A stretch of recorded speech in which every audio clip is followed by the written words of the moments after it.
Dati naaalala ko, isang simpleng estudyante lang ako noon na kaya ako nakapag-aral ng college kasi sa tulong lang din talaga ng gobyerno. Minsan pag dumadating nga din yung Pasko, sobrang excited ako noon kasi yung time na makakapanghingi ako sa tatay ko. Before, isang normalan na estudyante lang ako na humihingi ng baon sa magulang, pumapasok, umuuwi, kinabukasan gigising ulit, papasok, uuwi, manghihingi ng baon.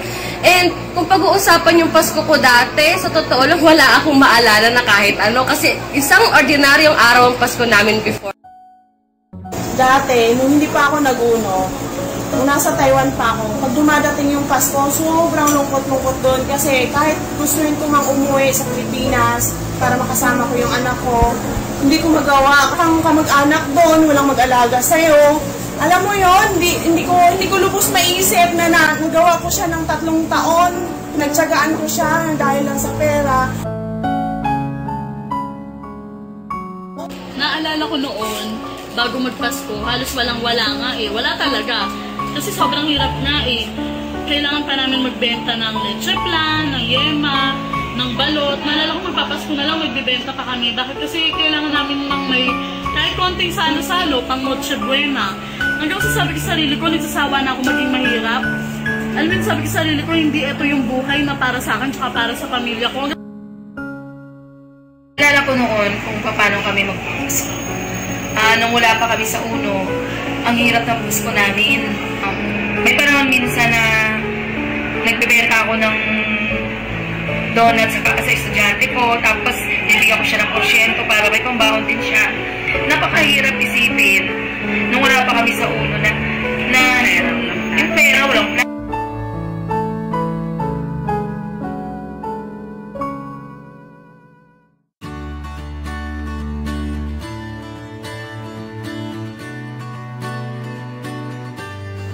Sobrang nakaka-bless na nag-uuno na ako kasi yung papa ko, sobrang dati ako yung lagi nang hihingi sa kanya, pero ngayon dadating na yung point ako na yung magre-regalo sa kanya.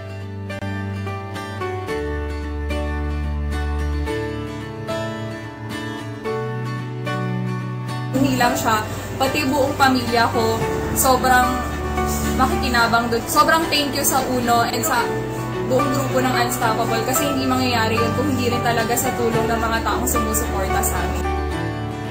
And ngayon, ang UNO, ang binibigay niyang Pasko sa akin, iba talaga. Hindi ko akalain na ito yung pwedeng ibigay sa akin.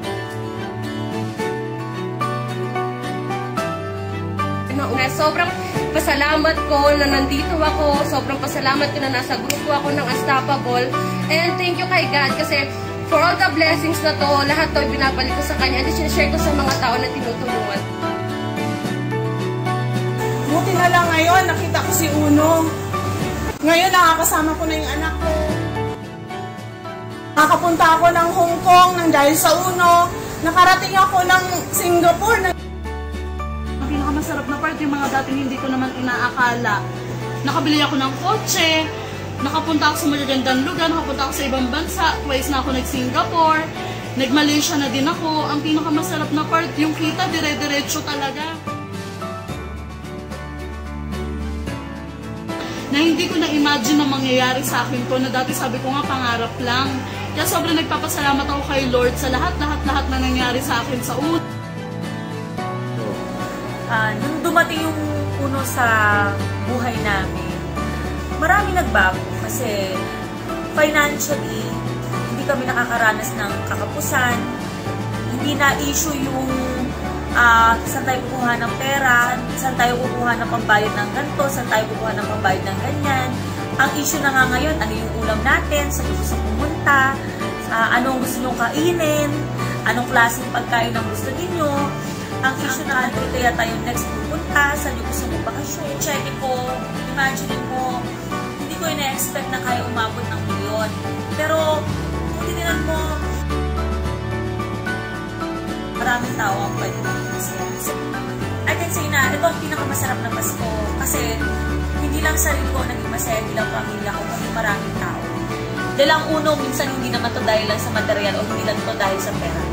Minsan dahil din to sa mga saya at yung kakaibang bagay na natatouch mo sa buhay ng ibang tao na nasa paligid.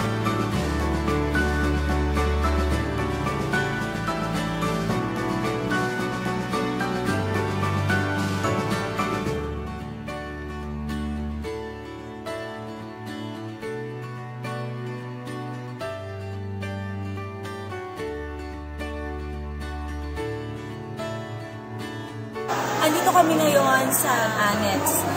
Actually, dito ako graduate ng high school. Kung titignan ninyo yung mga estudyante dito, okay naman sila, kaya lang yung mga ibigyan namin ngayon ng regalo, yung mga pinapasaya namin ngayon, sila yung mga estudyante na sobrang kapos and halos wala silang pampaaral, wala silang pampamasahe. So, isa ito sa mga plano ng Unstoppable na pagkakuha ng mga cheque namin, pagkakuha ng mga kita, isa ito sa mga plano na makapagbigay naman ng saya, hindi lang sa mga pamilya namin, kundi pati sa mga ibang tao na masarap namang tulungan. So, tara, silipin natin.